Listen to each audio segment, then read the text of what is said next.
What's up, YouTubers? Welcome back to Fisk Financial. My name's Eric Fisk, and this is my channel where we talk about anything and everything personal finance and investing. And now it's time to bust out that old Trapper Keeper, dust off that TI-83 because we're taking you back to school in today's video.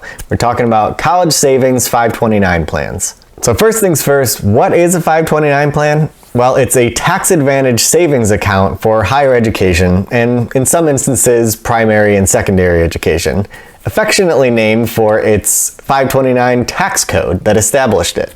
Now, higher education can mean a lot of different things to different people, but in the case of a 529 plan and spending that money, it applies to things like tuition, fees, books, even computers, and room and board to major universities. It does not include things like transportation or health insurance coverage. Yes, you need these things to be able to go to school, but no, you can't pay for them out of a 529 plan. This is really your go-to plan for saving for your children's education. Because of its tax-advantaged status, you don't have to pay any tax on any gains that are made within the account as long as they're spent towards those higher education costs. There are some potential downsides or pitfalls to a 529 plan, but we'll talk about those a little bit later. So you can start to think about a 529 plan similar in structure to something like your 401k plan. It has institutional control with individual account ownership.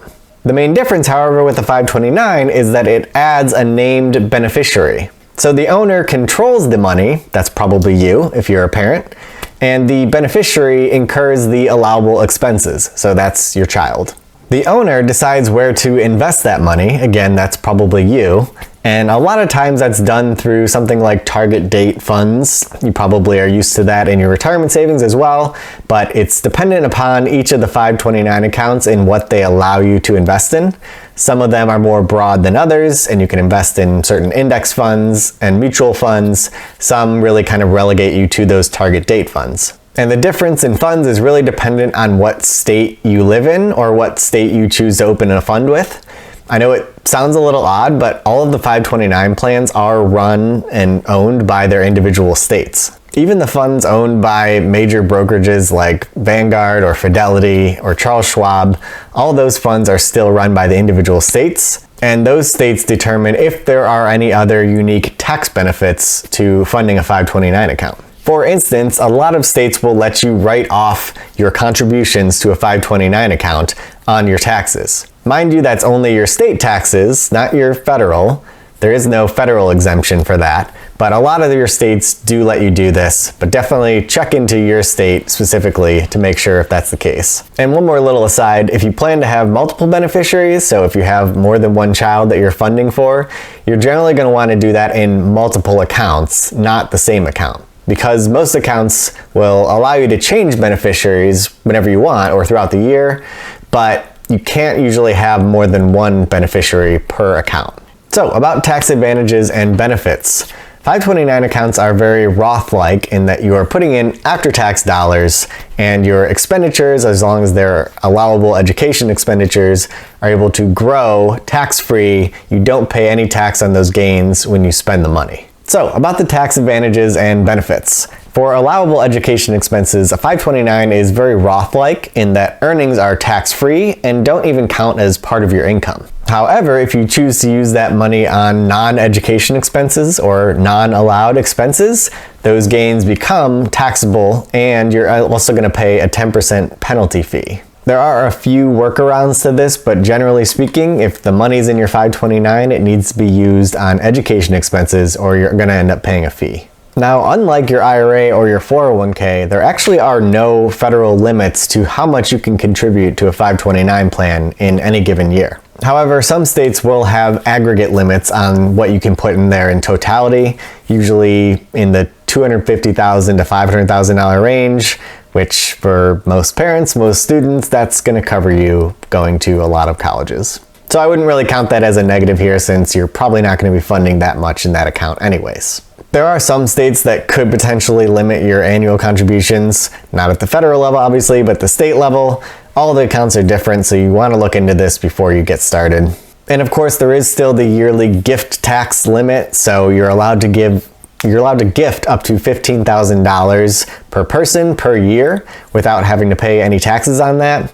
If you give more than $15,000, you probably still won't have to pay any taxes, but you'll have to file gift tax paperwork. And a lot of times you're able to roll these contributions forward to future tax years. So for instance, if you fund $75,000 into a 529 one lump sum, you're able to write that off $15,000 per year into the future as that gift tax limit. So you're not going to have to pay any additional tax on that. One other neat thing about 529s is you don't have to be the owner of the account to pay into it or to contribute to it. So that means that friends and family members can all contribute to a 529 as well. This is kind of a unique opportunity. Maybe you have a grandparent that gives really shitty Christmas presents and you say, hey, instead of knitting 10 sweaters for little Jimmy this year, maybe you just contribute to his 529 plan, fund his future education. Again, all the states kind of do this a little bit differently. Some of them make it really easy, some of them not so much. But there is an added incentive for friends or relatives to do this, as they can then write that contribution off on their own taxes. Again, if your state allows that. I mentioned before you can also change beneficiaries on the account. So for instance, I'll use myself as an example. I have a child coming in the near future. She is not born yet, but I wanted to open a 529 account for her. So I opened the account in my name, and then once she's born, I can transfer it over to her name. Or to give another example, you've got two kids, Timmy and Tina. Tina decides she's not going to go to college, so you don't want that money going to waste, so you just shift the beneficiary from Tina to Tommy or Timmy, whatever his name was. And you can kind of do this all over the place. So maybe Tommy decides he's not going to college either, but your grandma really wants to, get into business and start practicing law or whatever that old crazy bat wants to do. You can very easily change the beneficiary on these accounts to whoever is going for their higher education at that time. This is one of the big workarounds to some of the limitations of these accounts. As we talked about, the money funding of 529 does need to be spent on education costs.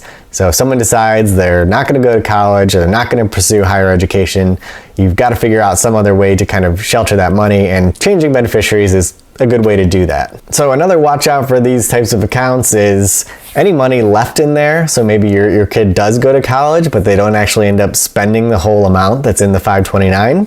Maybe you overfunded it yourself or just did really well in the market. Well, you still can't just withdraw that excess cash without paying that 10% penalty and incurring taxes on it. So you should exercise a little bit of caution here.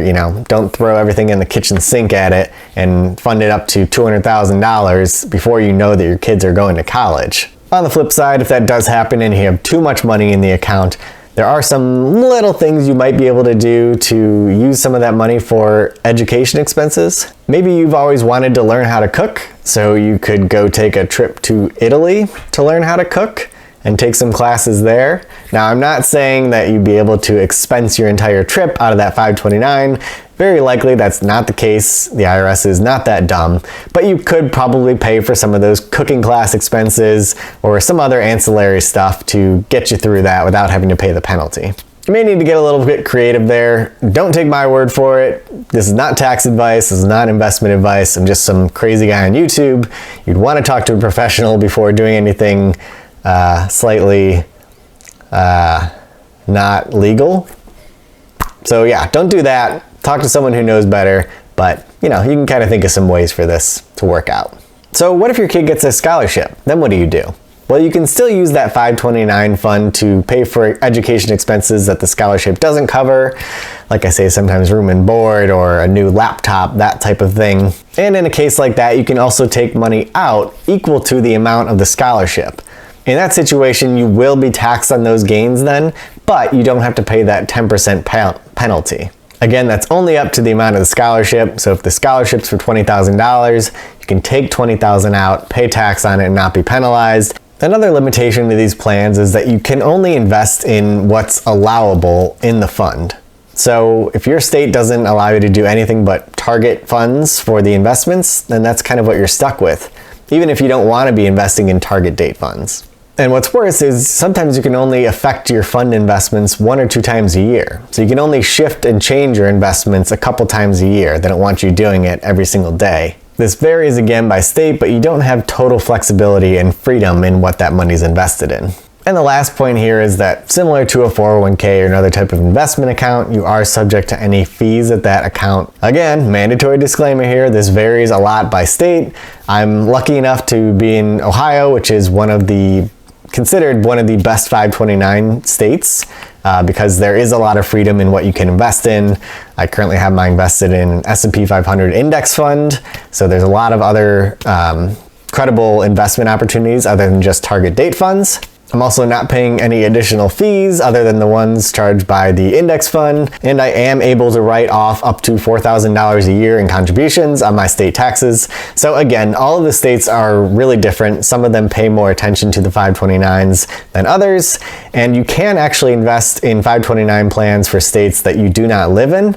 However, you really do want to look into the specifics behind that as well, because a lot of the time you can't spend that money on out-of-state tuition, though a lot of states do kind of partner with other states or neighboring states to allow funds to be used on education within neighboring states. So again, you just really need to kind of do a little bit of digging on your state's 529. There's no possible way I can cover all of those in this type of a video, but I'm gonna leave a link in the description down below to all of the states' plans so you can easily kind of access the information there. One other thing I do want to mention here is the effect that 529s have on financial aid. Now, we can't get into a super detailed discussion here, but generally the 529 plan is considered family assets. So when students are going to apply for financial aid, you're required to fill out what the parents make and what kind of assets they have, and that affects essentially some of the rates that students can get on their loans, and also the total amount of loans that they can take out. So that is something to consider. 529 is considered asset for the parents. One of the ways around this is that 529s owned by grandparents are not considered family assets. Now, chances are if you're in a financial situation to be able to contribute a significant amount to a 529 plan to affect financial aid status,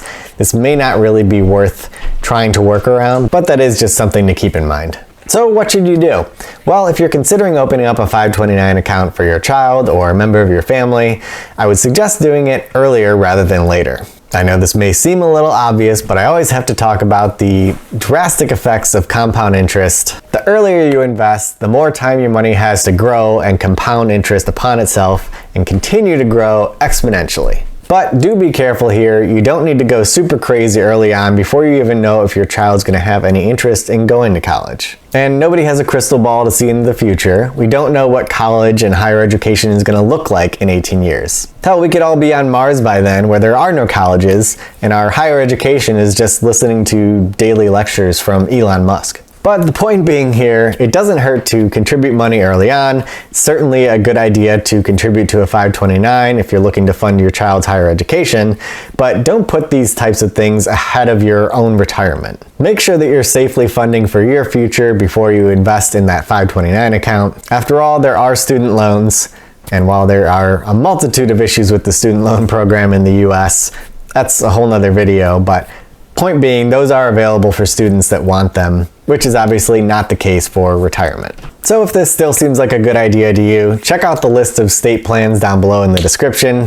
Figure out where you live. Hopefully you know where you live. Find your state, check out the plan, and see if you still like kind of what their setup is for it.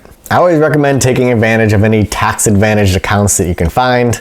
Planning ahead like this really is a great way to keep the government's hands off of your money, and it allows you to keep more of your income and more of your interest growth and contribute that to your family rather than to good old Uncle Sam. So that's it for this one, guys. Hopefully that was informative and you got some great information on 529 plans. Your children thank you. And I went this whole time without asking you to smash the like button, so if you've made it this far, please go ahead and do that. It really helps me out. And go ahead and hit that subscribe button as well so you get notified anytime I post new content. All right, peace guys. See you in the next one.